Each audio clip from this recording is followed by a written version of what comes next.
नमस्कार दोस्तों, मैं डॉक्टर कुलदीप कुमार के सर आप सभी का बहुत बहुत स्वागत करता हूं एक नए बिंदु के साथ और एक नई कड़ी के साथ। है तो आज जो हम पढ़ने वाले हैं द्विवेदी युग के प्रमुख कवि। मैं कहना चाहूँगा कि आज की क्लास जो है वो छोटी होने वाली है। इससे पहले हम द्विवेदी युग की प्रवृत्तियां पढ़ चुके हैं क्लास 1 में, और अपनी जो सभी क्लासें हैं वो इसी तरह से रहेंगी। जैसे द्विवेदी युग की जितनी भी क्लास रहेगी उन पर नंबर लगे रहेंगे, class 1, class 2, class 3, class 4, class 5, इस तरह से जितनी भी क्लास होगी द्विवेदी युग की। तो उसी के अंदर ये क्लास 2 है, द्विवेदी युग के प्रमुख कवि।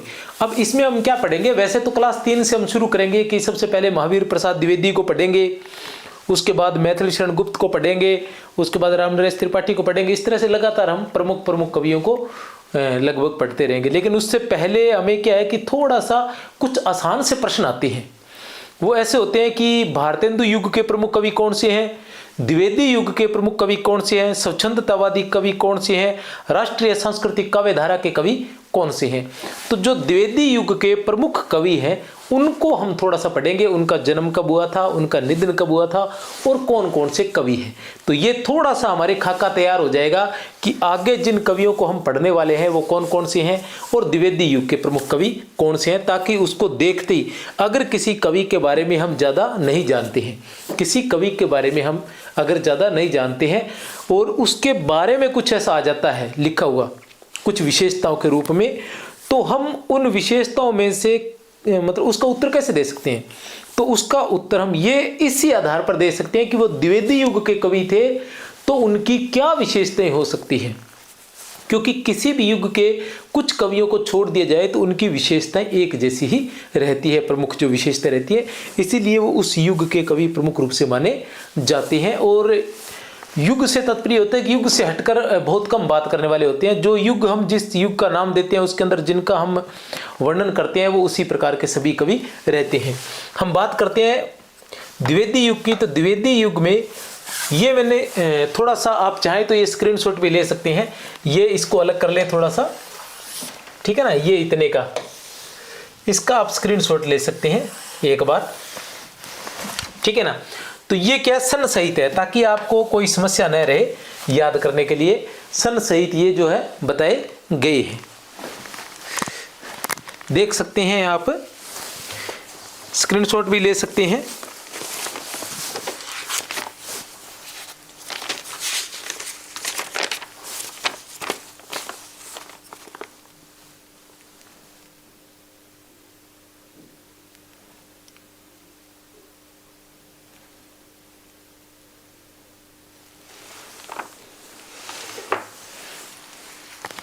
सबसे पहले हमारे पास आते हैं नाथूराम शर्मा शंकर, ठीक है ना। नाथूराम शर्मा शंकर आते हैं जिनका जन्म 1859 ईस्वी में हुआ था। आप अभी एक बार केवल जन्म याद कर ले, निधन तो बहुत कम चांस है कि कभी पूछा जाता है, जन्म जरूर पूछ लिया जाता है।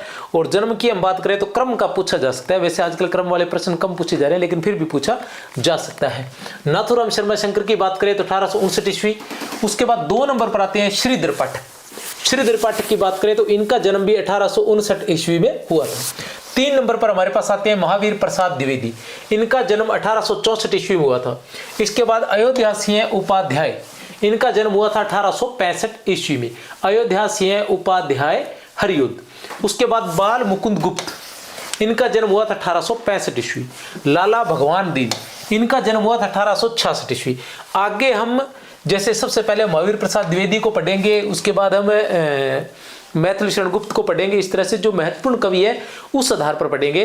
और अधिकतर जो हिंदी साहित्य के इतिहास है वहाँ भी इसी तरह से इनको दिया जाता है भी, जो महत्वपूर्ण कवि है उनको ही। तो उस वजह से क्या होता है कि हम इनके सन याद करने भूल जाते हैं, अगर इनका क्रम पूछा जाए तो हम भूल जाते हैं कि पहले किसका जन्म हुआ था। इसलिए मैंने ये सारणी बनाई है ताकि आपको ध्यान में रहे। ये लगभग 25 कवि है, देखते हैं। बाल मुकुंद गुप्त 1865 ईस्वी, लाला भगवान दीन 1866 ईस्वी, राय देवी प्रसाद पूर्ण 1868 ईस्वी, रामचरित उपाध्याय 1872 ईस्वी, सैयद अमीर अली मीर 1873 ईस्वी, कामता प्रसाद गुरु 1875 ईस्वी, गिरिधर शर्मा नवरत्न 1881 ईस्वी, गया प्रसाद शुक्ल स्नेही 1883 ईस्वी, रूप नारायण पांडे 1880 ईस्वी, मैथिली शरण गुप्त 1886 ईस्वी, लोचन प्रसाद पांडे 1886 ईस्वी, रामनरेश त्रिपाठी 1889 ईस्वी, माखनलाल चतुर्वेदी 1889 ईस्वी, मुकुटधर पांडे 1895 ईस्वी, सियाराम शरण गुप्त 1895 ईस्वी, बालकृष्ण शर्मा नवीन 1897 ईस्वी, उदय शंकर भट्ट 1898 ईस्वी, सुभद्रा कुमारी चौहान 1905 ईस्वी, सोहनलाल द्विवेदी 1906 ईस्वी, जगन्नाथ प्रसाद मिलन 1907 ईस्वी, रामधारी से दिनकर 1908 ईस्वी। इनमें क्या होता है कि जब क्रम पूछे ले जाता है तो हम एक दो बार इस सारणी को आप पढ़ लोगे ना तो फिर आपके दिमाग से नहीं निकलेगी, क्योंकि ये चित्र आपके सामने बैठ जाएगा। आप इसको देखोगे तो आपको पता चलेगा कि हाँ, रामधारी से दिनकर तो बहुत नीचे थी, लास्ट में थी, इसका मतलब ये सबसे लास्ट में आएंगे। और इनसे क्या होता है, बहुत बार रचनाओं का क्रम भी हमें पता चल जाता है कि कौन सा किस क्रम में एक जन्म हुआ, तो उस हिसाब से कहीं न कहीं रचनाओं का आइडिया भी हमें लग जाता है। एक बार फिर से बता दूं, नाथूराम शर्मा शंकर और श्रीधर पाठक, नाथूराम शर्मा शंकर और श्रीधर पाठक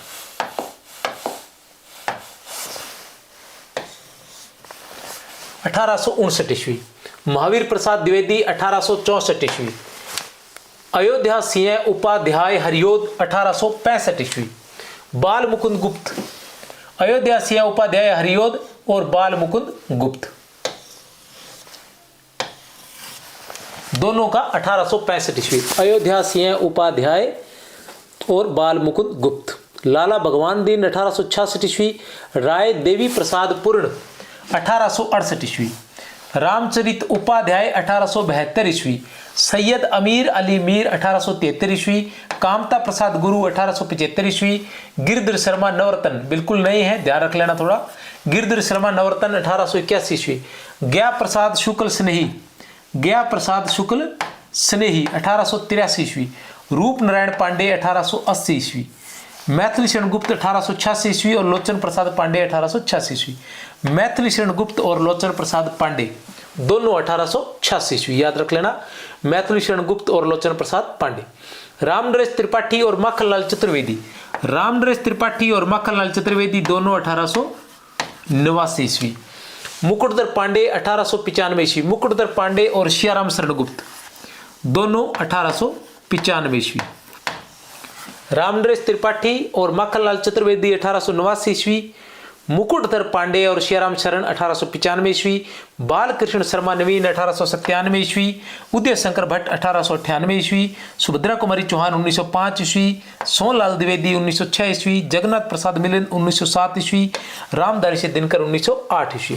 द्विवेदी युग के स्वच्छंदतावादी कवि, इनमें से द्विवेदी युग के स्वच्छंदतावादी कवि कौन से थे? यह द्विवेदी युग के सभी कवियों की लिस्ट है। अब इसमें स्वच्छंदतावादी कवि कौन कौन से थे? द्विवेदी युग के स्वच्छंदतावादी कवि श्रीधर पाठक स्वच्छंदतावादी कवि थे, जगन्नाथ दास रत्नाकर स्वच्छंदतावादी कवि थे, सत्यनारायण कविरत्न स्वच्छंदतावादी कवि, मुकुटधर पांडे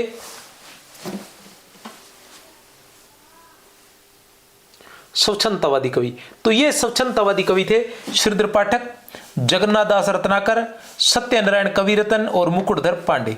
श्रीधर पाठक, जगन्नाथ दास रत्नाकर, सत्यनारायण कविरत्न और मुकुटधर पांडे, ये क्या थे? द्विवेदी युग के स्वच्छंदतावादी कवि। अब द्विवेदी युग की राष्ट्रीय सांस्कृतिक काव्य धारा के कवि, राष्ट्रीय सांस्कृतिक काव्य धारा के कवि गया प्रसाद शुक्ल स्नेही और माखनलाल चतुर्वेदी, गया प्रसाद शुक्ल स्नेही और माखनलाल चतुर्वेदी। इसके बाद आते हैं हमारे पास रामनरेश त्रिपाठी, राष्ट्रीय सांस्कृतिक काव्य धारा के कवि रामनरेश त्रिपाठी 1889 ईस्वी, सियाराम शरण गुप्त, बालकृष्ण शर्मा नवीन, उदय शंकर भट्ट, सुभद्रा कुमारी चौहान, सोहनलाल द्विवेदी, जगन्नाथ प्रसाद मिलिन और रामधारी से दिनकर, ये क्या थे? राष्ट्रीय सांस्कृतिक काव्य धारा के कवि। अब आता है प्रणय मूलक व्यक्ति काव्य धारा, जो द्विवेदी युग के बाद थी। प्रणय मूलक व्यक्ति काव्य धारा के हरिवंश राय बच्चन, रामेश्वर शुक्ल अंचल और नरेंद्र शर्मा। हरिवंश राय बच्चन प्रणय मूलक व्यक्ति काव्य धारा, इसका नाम क्या था? प्रणय मूलक व्यक्ति काव्य धारा। और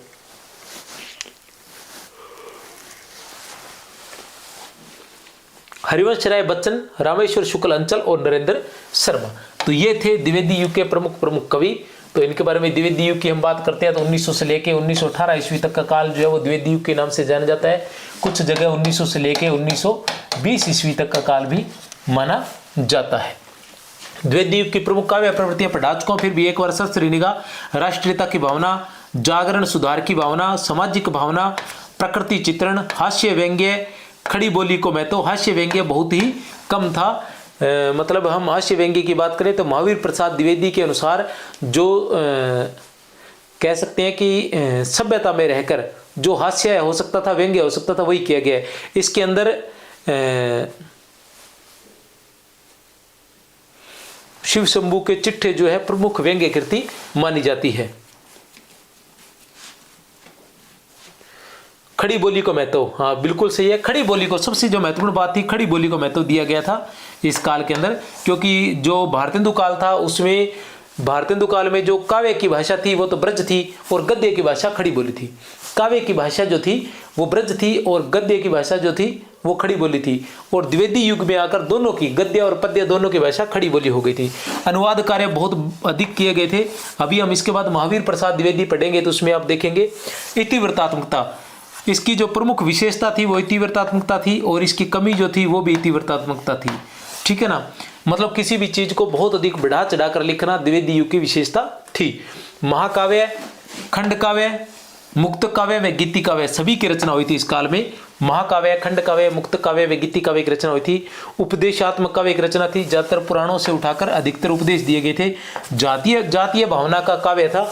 इसके अंदर क्या है कि जातीय भावना को मतलब हिंदू जो जाति है अपनी जाति को लेकर अधिक भी, हम जाति से ऐसे थे, हमारी संस्कृति ऐसी थी, हमारी जाति ऐसी रही है, हमारे पूर्वज जैसे रहे, इस प्रकार जाति को जो है अधिक महत्व दिया गया था। लेकिन जाति के साथ साथ इस बात का भी ध्यान रखा गया था कि वर्तमान की समस्याओं को उजागर किया जाए, उनके निराकरण के उपाय भी इन्होंने सुझाए हैं और उसके साथ साथ इन्होंने राष्ट्रीयता को जो है प्रमुख स्थान दिया है।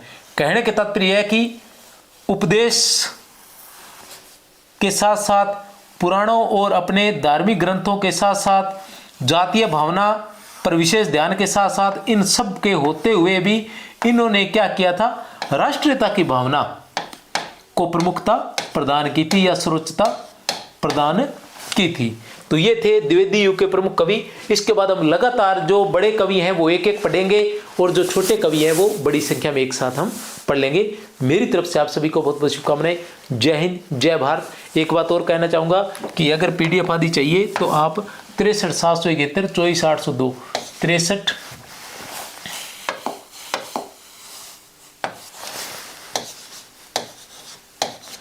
771 24 802 पर व्हाट्सएप कर सकते हैं।